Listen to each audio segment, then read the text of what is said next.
Tutundasan mo sa Alerto 24. Isang taxi driver ang pinatay matapos siyang hold upin ang dalawa niyang pasahero sa Navotas kaninang madaling araw. Agad na dakip ang isa sa mga sospek na minor de edad. Si Cedric Castillo, naka-Alerto 24. Gaya ng minamaneho niyang taxi na natagpuan nakasubsob sa isang pader. Nakasalampak naman sa backseat na sasakyan ng matagpuan ang bangkay ng driver na si Cesar Diverson Jr. Matapos umanong arkilahin ang dalawang lalaking pasahero. Pasado alas 12 ng madaling araw nang makarating sa eskinitang ito sa boundary ng Barangay Daang Hari at San Jose sa Navotas City ang taxi. Dito na raw biglang nagdeklara ng hold up ang mga pasahero. Sinubukan pang umano manlaban ng biktima pero sa sunod-sunod na saksak na tinamo nito sa katawan, hindi na ito nakapalagpa. Pinagtulungan nila, pinagsasaksak ang taxi driver ng laban hanggang sa yung vehicle inabandon nila doon. Magkahiwalay na tumakas sa mga sospek tangay ang perang kinita ng biktima. Pero dahil kahina-hinala raw ang mga dugo sa damit ng isa sa mga holdupper, may nakapagturo sa mga pulis bago pa man ito makalayo. Naglalakad siya, puro dugo yung damit niya. Pati hawak-hawak yung description ng mga witness, saktong-sakto dun sa suspect. At nang time na yun, in-intercept ko. Rattle lang niya, naglalakad siya. Hindi niya alam kung saan ang way niya. Sa presinto, napagalamang high school student lamang ang isa sa mga hinihinalang holdupper. Pero giit nito, mismong siya ay nagulat nang umano'y tutukan ng kasamahan nito ng patalim sa leeg ang taxi driver. Magpapahinga na po ako nun eh. Tinawag niya lang po ako, sabi niya sumama raw po ako. Nashock po ako sa nangyari, hindi po ako nakaalis agad. Kasi hindi rin po ako makakalabas, nakaharang po yung pinturon sa pader na pinagbanggaan ng taxi. Agad namang napasugod sa presinto ang mga kapwa driver na napaslang na biktima. Masaklap raw isipin na ganitong peligro ang kanilang kinakaharap sa tuwing papasada. Ibang mga pasahero, hindi mo mahalata mga kilatis kasi kung ano yung mga anyon. Malimit yan sa panggabi talaga yan, sir. Mga kasama namin driver, madaming namamatay na sa amin driver.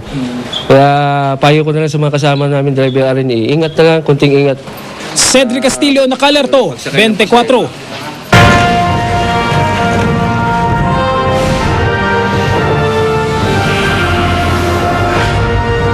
Nakipagpulong sa mga negosyante si Pangulong Aquino kanina, ipinunto ng mga negosyante ang mga hakbang na dapat gawin para sa paglago ng ating ekonomiya. Nakatutok sila Alvin. Nagpulong ang Pangulo, Cabinet Secretaries at Business Sector sa Malacanang kanina. The record Philippine Stock Exchange Index, the strong peso, the overwhelmingly successful first ever peso-denominated global bond issue.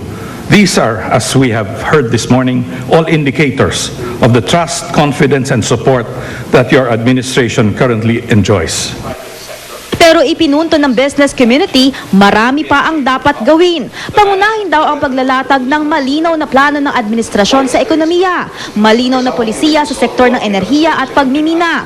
Babala ng mga negosyante, maaaring magkaroon ng mahabaang power shortage sa mga susunod na taon kundi madadagdagan ng mga investment sa power generation. Hiling din nilang amyendahan ang labor code. Mapapalakas din daw ang turismo kung ipatutupad ang open skies policy kung saan papayagan ng foreign airlines na magserbisyo sa bansa. Marahil panahon na rin daw para alisin na ang common carrier tax na ipinapataw ng Pilipinas sa foreign airlines.